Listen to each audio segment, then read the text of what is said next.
This is the brand new Apple Watch SE3, and I think that this might be the best Apple Watch for most people out there. Let me explain. This year, Apple has improved the SE3 in so many ways, and now it shares a ton of features with the Apple Watch Series 11 and the Ultra 3 as well, which costs more than twice as much as the SE3. In the past, when you purchased an SE model from Apple, you always made some compromises that came along with it. A slower processor, no always-on display, the list goes on and on. And this year with the SE3, Apple has made that list much shorter, in fact, very short. In some ways, I feel like Apple almost cannibalized their sales of the Series 11 because they've made the SE series so good. So that's what we're gonna talk all about today. The Apple Watch SE3 starts at $249 US, making it the most affordable option in the current generation lineup. There's a smaller 40mm option, and then there's the larger 44mm option, which is the one I have here. This watch also comes in two different colors. There's a Starlight, which is kind of a silvery gold color,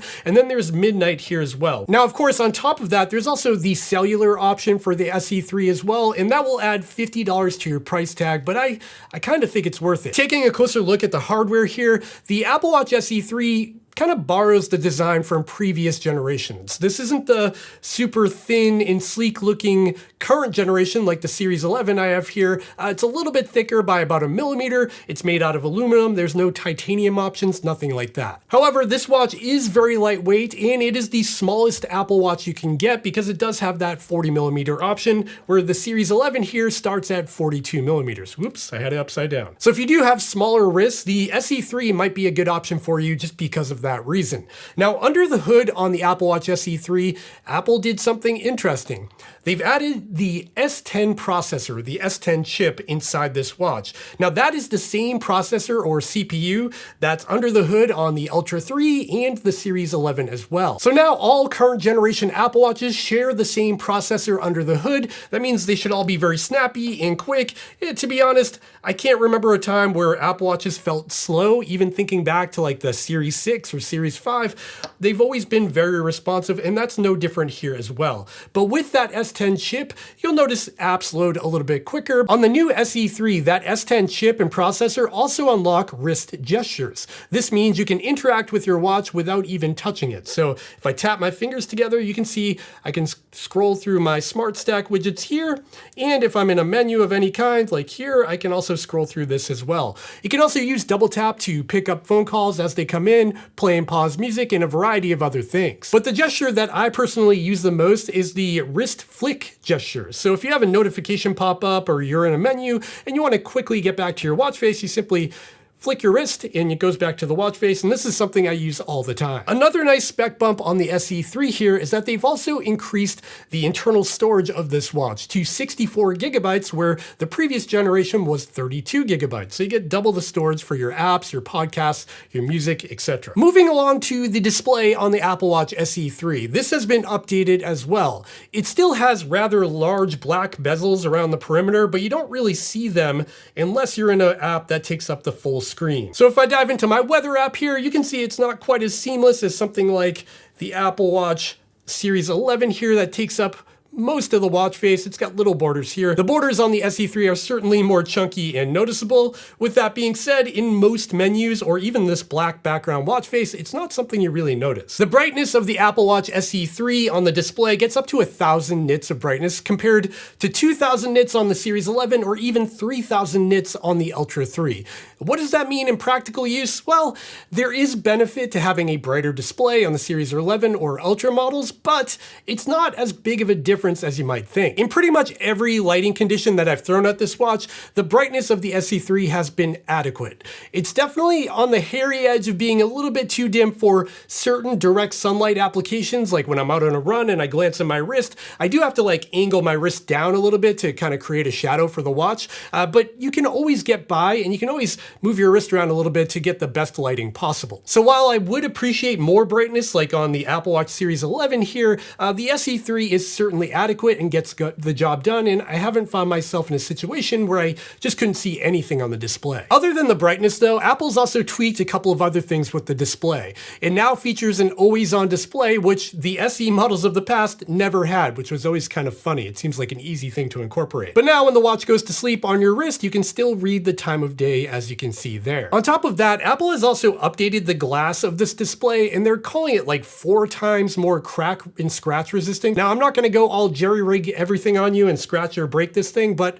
hopefully it holds up over time. I'll have to report back down the road. When it comes to the internal speaker on this watch, that's also gotten an update as well. I don't know if this is a software or hardware thing, but in the past, the Apple Watch SE series could never play media from the internal speaker. That means if you wanted to play music or a podcast and just listen directly on your watch, you couldn't do that. This year, they've updated that, and now if I hit play on this podcast, contacts, how to find the play and all that stuff. Yeah. Man, you can hear that it's playing through the speaker. So I guess that's useful. It's not something I use, but maybe you do. Hey there, quick interruption. If you're finding this video fun, helpful, educational, anything, please consider giving me a thumbs up and subscribing to the channel down below. That really helps me out. After you do that, also check out the links in the description down below, because those also help me out, okay?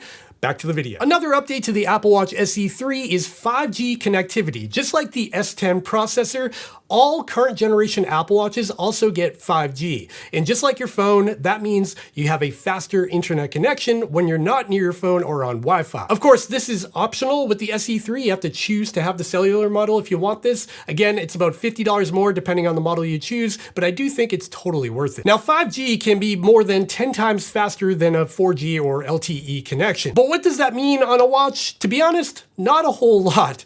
The only time you really notice the increased speeds of the connection is if you're downloading a podcast or an app or doing something like that, where it's a large file being downloaded to the watch. And again, in those applications, you have to be away from your phone and not on Wi-Fi, which I feel like most people are in range of their phone or Wi-Fi for the most part. But if you're not, and you really want to download that podcast, it is certainly quicker. Flipping the watch over here, the Apple Watch SE 3 also does have an optical heart rate sensor on the back, just like every other Apple Watch. However, this is their 2nd generation heart rate sensor and not the 3rd generation heart rate sensor that you'd find on the newer models like this Apple Watch Ultra here. Now, even though this is the older heart rate sensor on the SE 3, it's honestly still pretty darn accurate. I've taken this out on a few runs, I've tested it out, and I've tested out the same sensor on the SE 2 and previous models, and historically speaking, I don't really have any major complaints with this heart rate sensor. However, this heart rate sensor does lack a couple of features. For example, you don't get ECG or electrocardiogram on this watch like you do on the higher end models, and you also don't get the SpO2 or blood oxygen saturation feature either. To be honest though, I feel like ECG and SpO2 are 2 features that a lot of people have on their watch, and they never use them anyway. So if you fall into that camp, the SE3 will be totally adequate. If you really need SpO2 or ECG, you probably know that already. Skip the SE3. Moving right along, another under the hood feature, GPS. It's actually GNSS, but we keep calling it GPS, but whatever. The Apple Watch SE3 is a single band GPS device. It's not a multi-band or dual frequency device like what you'd find on the Apple Watch Ultra 3 here. That does mean, theoretically, it should be less accurate in a variety of situations that might be challenging for a GPS device, like being in a canyon or a big city with buildings around, that kind of situation. However, I have done some testing on this watch, and honestly, the GPS accuracy is not bad. Now, the GPS accuracy on this watch is not absolutely perfect in my testing so far, and it might struggle in some challenging situations, but in the few runs I've done with this watch so far, compared to a $1,200 Garmin, it's doing a pretty decent job, as you can see. Next up, let's talk software on the Apple Watch SE3 here, running watchOS 26. Now, all of these features aren't specific to the SE3, they also exist on the higher end models, but we'll still talk about them here. So as you can see here, there are some new watch faces to choose from. I've got this like liquid glass design, I think looks pretty cool. Admittedly, it's kind of hard to read the time of day because the time is actually see-through, and in some lighting conditions, it's kind of hard to look at, but it still looks really cool, so I left it there. But on top of that, the whole user interface of this watch has kind of been revamped to look a little bit nicer. It's kind of got all these like blurs and gradients and glassy tones to it, and it's kind of a universal thing throughout the user interface. On top of that, multiple apps have been updated, including the workout app here, and it's a much cleaner interface now. You can scroll through different activities here, and once you settle an activity, it kind of expands and takes up the whole page. And from here, you can do things like select autoplay media. That'll automatically start playing music when you start running.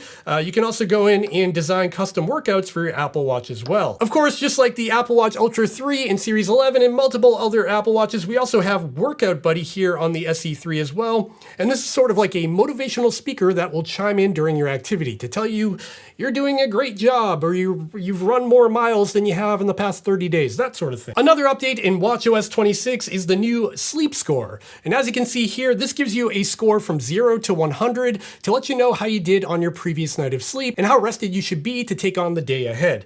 Now, the sleep score is a little bit interesting because it only takes 3 factors into account, as you can see here. That is your duration of sleep, your bedtime, what time you go to sleep, and interruptions throughout the night. So the sleep score on Apple completely ignores factors like your skin temperature or HRV, which are arguably a better indicator with your sleep. And that's something that Garmin does and a lot of other brands like Oura Ring or the Whoop Band, all those things kind of rely on HRV to give you a representation on your sleep. But here on Apple Watch, they chose to omit that. And what that means is sometimes I'll get a very high sleep score, like here I have a 90, where on my Garmin it's showing like a 60 because I went to bed very late last night because I edited videos all night. Another interesting tidbit about sleep score is that it's retroactive and you don't actually need an Apple Watch to get a sleep score. For example, I've been wearing Garmin watches and Amazfit products and Whoop Bands and all kinds of things for the past several months. And if I scroll back in time to way before I had these watches, you can see that I still get a sleep score for those nights, like way back in July, which is pretty cool. It means you don't necessarily need the Apple Watch to get your sleep score, and you can actually combine the data. For example, if you wear your Apple Watch during the day, but you sleep with like a Whoop Band or something like that, you should be able to pull the data in here and get a sleep score as well. Another software level feature update for the watch actually relates to your phone here. If your phone is running iOS 26, you get some additional features in the workout or fitness app. And what's cool about the workout tab is here you can see a huge list of different exercises and activities you can do. But if you start one of these from the workout app, they'll actually start on your watch. And what's great about this feature is that now I'm actually mirroring the screen from the watch and all the data, like my heart rate and distance and everything, over to my phone. And in some applications, this is quite useful. For me, I have a headless treadmill in my basement. There's no screen on it. So using this feature, I can run on the treadmill and see all of my stats right in front of me, including my heart rate. On top of that though, we also get additional features in the fitness app here as well. If I dive into the little speedometer icon on the right here, I can actually create custom workouts for my watch from my phone. So here you can see the workout builder. I can add a warm up. I can add a step in the middle here that could be a goal type or have a target. And it's very useful. Now, admittedly, this was all available before iOS 26. However, you had to do this directly on the watch itself, which was kind of annoying on a tiny little screen. Okay, now that we've talked software, what about battery life on the Apple Watch SE3? That is one of the areas where you're still going to make a compromise with this watch compared to the higher end options. You see on the Apple Watch Ultra 3 and the Series 11 here, both these models got little spec bumps in their battery life. We've got 24 hours on the Series 11 and 42 hours on the Ultra 3 here. But on the Apple Watch SE3 here, it still has a claimed 18 hours of typical use, or what Apple loves to call all-day battery life. The good news is if you need more battery life than that, you can drop into low power mode, which will give you up to 32 hours on a single charge, and in low power mode, the watch is still very usable. These claims of 18 hours in typical use seem pretty accurate to me and pretty similar to previous generation Apple Watch SE models. However, one major update to the Apple Watch SE3 is that it now supports fast charging. In fact, this watch charges twice as fast as the previous model. This means if you charge your watch for 45 minutes, you can get up to 80% of your charge. And I have done some testing on this. I actually timed myself charging this watch for 15 minutes, and that 15 minutes gained me 25% of battery life, which would be enough to get me through the rest of the day. So if we can't have great battery life, at least we get fast charging. And honestly, the fast charging feature is super useful. If you commute to work in the morning, you can throw it on the charger. Okay, we've made it to the end of this video. Now I just want to put this all together. What's missing on the Apple Watch SE3 compared to those other models? ECG and SpO2. Another one missing is hypertension alerts, which is on the Ultra 3 and Series 11 and multiple other watches. That's a feature that will actually detect if you have high or low blood pressure and send you an alert to let you know that you should manually measure it, maybe see your doctor, that sort of thing. That's missing here on the SE3. Another thing missing on the SE3 is the depth sensor. So if you dive underwater, you don't know how deep you're going. The watch is still waterproof, but it's not going to give you a readout on the depth like the Series 11 and the Apple Watch Ultra 3 here. And the final thing missing, and probably the hugest differentiator between the SE3 and the Ultra 3 here, is satellite connectivity. On the Apple Watch Ultra 3, it's the first Apple Watch to allow you to send and receive messages, share your location, or trigger an SOS event when you're not in range of a cell phone tower, which is super cool. Only available on this watch. Now that we've outlined what's missing, let's talk about why you would upgrade from this watch. What would deter you from buying the SE3 and going to a more expensive model? First up, the size. This watch is smaller than the other models. If you want the larger 46 or 49 millimeter form factor with the bigger display, you gotta upgrade to one of the series models or the Ultra models. On top of that, the aesthetic and look of this watch does start to feel a little bit dated now. It's the Apple Watch design that's been around forever. It's not a bad looking watch, but the chunky bezels, meh, I could do without them. And finally, the battery life. And this may be the deciding factor alone. If you're somebody who does lots of activities, you're a runner, you're an ultra marathon runner, you're a hiker, you're a cyclist doing like super long rides, that sort of situation, this watch may not make it through a single day. So if you are into certain activities like hiking, trail running, Ironman events, cycling, all of that stuff, you might appreciate some of the higher end features from the other models, particularly the battery life and the satellite communication of something like the Ultra 3 here. But going back to my original statement in this video, I do think the Apple Watch SE3 is right for the vast majority of people out there that are just living their everyday lives, maybe going for runs on occasion. You know, even like 10-mile runs are totally fine with this watch. It's really only gonna be a problem if you start to get into that like marathon or plus distance. And in those situations, when you are doing like super long activities, that's when you might start to look at other brands like Garmin, like Coros, Suunto, Polar, all of the other dedicated sport watches on the market. But if you want a super capable smartwatch that can do just about everything your phone can do with cellular built in, with 5G, you can stream music, download music, make him take phone calls, look at text messages and reply to them, query Siri, you can do all kinds of stuff with this watch. It's essentially a little iPhone on your wrist. If you want those features and you're kind of on a budget, this is a great place to start. At $249, it's a really solid watch, good accuracy, and tons of features. And as I've said multiple times, this year with a lot less compromises. But that's just my opinion, and I'm just some guy here on YouTube. I encourage you to have your own opinion and share them in the comments down below. Drop down there, let me know what you think of the Apple Watch SE3, the Series 11, the Ultra 3, which one's right for you, or are you just gonna go with something entirely different? Let me know down below. And after you're done commenting, make sure to check out all of my other videos about all of the new Apple products. I just posted my Ultra 3 video, and the Series 11 is coming very soon, so stay tuned for that. And again, don't forget to hit the like button, subscribe, check out the links in the description that help support this channel.